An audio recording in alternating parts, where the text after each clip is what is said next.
30 லட்சம் மேட்டரை கண்டுபிடித்த முத்து மீனா, வசமாக சிக்கிய மனோஜ் ரோகிணி.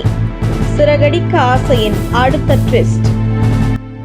சிறகடிக்க ஆசையில் முத்து குடித்துவிட்டு கார் ஓட்டியதாக அவருடைய கார் பறிமுதல் செய்யப்படுகிறது. குடும்பத்தினர் அனைவரும் முத்து குடித்துவிட்டு வண்டி ஓட்டியதாக நினைத்து முத்துவை யாரும் நம்பவில்லை. ஒரு கட்டத்தில் மீனா கணவர் முத்து குடிக்கவில்லை என்பதை உணர்ந்து தன்னுடைய கணவரை காப்பாற்ற முத்து குடித்ததாக சொல்லப்படும் டாஸ்மாக் கடைக்கு செல்கிறார். அங்கே அந்த ஓனரிடம் கெஞ்சி கேட்டு சிசிடிவி காட்சிகளை பார்க்கிறார் மீனா.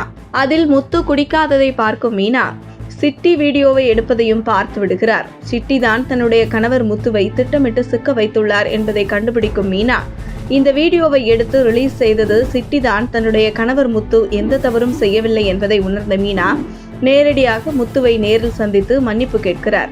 இதைத் தொடர்ந்து கணவர் முத்து நல்லவர் என்பதை அனைவர் மத்தியிலும் நிரூபிப்பேன் என முத்துவுடன் காவல் நிலையம் செல்கிறார் மீனா. மேலும் முத்து மீது மரியாதை வைத்துள்ள அரசியல் பிரமுகர் இந்த விஷயம் தெரிந்து உடனே முத்துவுக்கு போன் போட, தலைவரே, நான் போலீஸ் ஸ்டேஷன்ல தான் இருக்கேன் என முத்து தெரிவிக்க, ஏன் முத்து, உனக்கு ஒரு பிரச்சனை என்றால் உடனே என்கிட்ட சொல்ல மாட்டியா?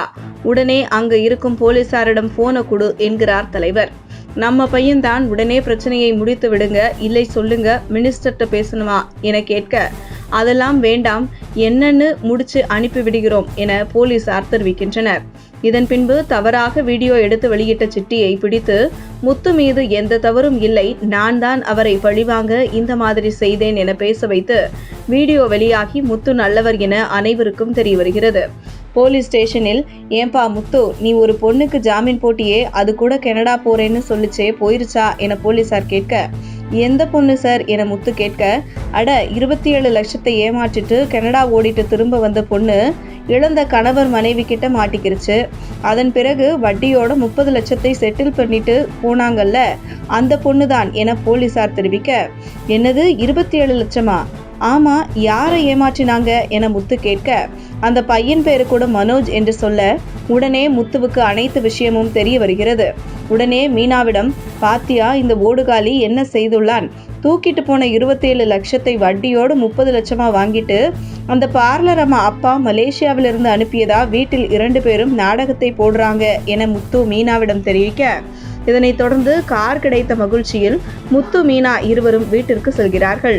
குறிப்பாக மனோஜ் ரோகிணி இருவரும் செய்த தில்லாலங்கடியை தெரிந்து கொண்ட முத்து மீனா இருவரும் குடும்பத்தினர் மத்தியில் போட்டு உடைப்பார்களா, இல்லை மனோஜ் ரோகிணி இருவரும் என்னெல்லாம் இன்னும் செய்கிறார்கள் என்பதை ஆடவிட்டு வேடிக்கை பார்க்கிறார்களா என அடுத்து சிறகடிக்க ஆசை சீரியலில் என்ன என்கிற எதிர்பார்ப்பு அதிகரித்துள்ளது.